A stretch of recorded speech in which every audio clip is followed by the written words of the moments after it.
In this video, we're going to demonstrate how to properly load your M4-22 magazine. This is the 25 round magazine, and I'm going to show you a couple helpful tips on how to load this. We put this sticker on here to show you that this button, you're going to need to push down on this button to remove your dust cover. I'm going to actually take the dust cover completely off just to make it a little bit easier for me to load during this video. We're going to get a couple up close shots, so I'm going to just remove that dust cover.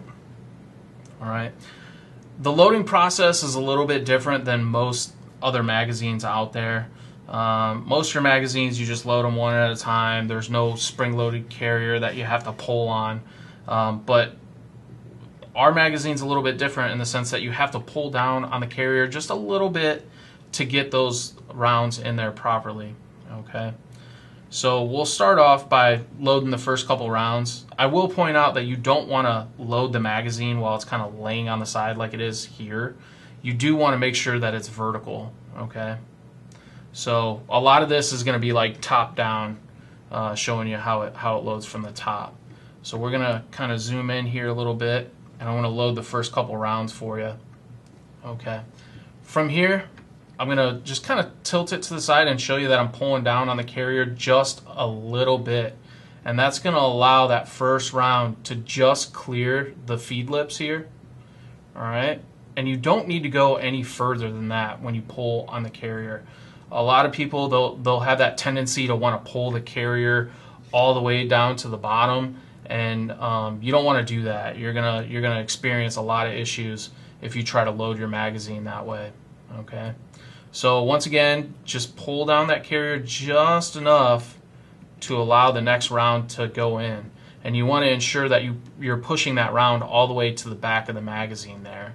Alright, as I load a couple of these rounds in, you'll see that they kind of start to crisscross each other, and that's on purpose. The magazine, and I'll pull the carrier down just far enough to where you can see that round wants to naturally tip one direction, and as I load the next round, it'll want to tip the opposite direction, and that's how we designed it. Okay, as the rounds come up to the top of the magazine, they'll start to line back up and straighten out.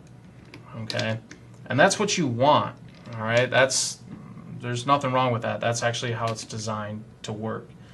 You know, if you lay the magazine on its side and kind of load at an angle, what will happen is it'll mess up that crisscross, and what tends to happen is you'll run into issues with feeding.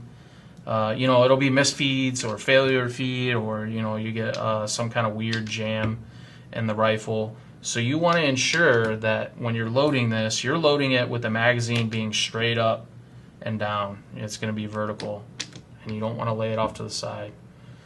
We're getting down to our last couple rounds here. The carrier does have this little nub on the very top. It's kind of hard to see with the lighting there, but as you get down to those last couple rounds, you're going to be squeezing those last couple right in, and this is the very last one. And you just want to ensure that those rounds are pushed all the way to the very back side of the magazine. Alright, I'll try to get a good shot here of kind of what the rounds look like. You can see that they're crossing each other. You know, they have like this X pattern, and that's the way it should be. That's what you want. Alright, we'll go ahead, we'll put our dust cover back on, get that all closed up, and this magazine is loaded and ready to go. And that's how you properly load the M4-22 magazine.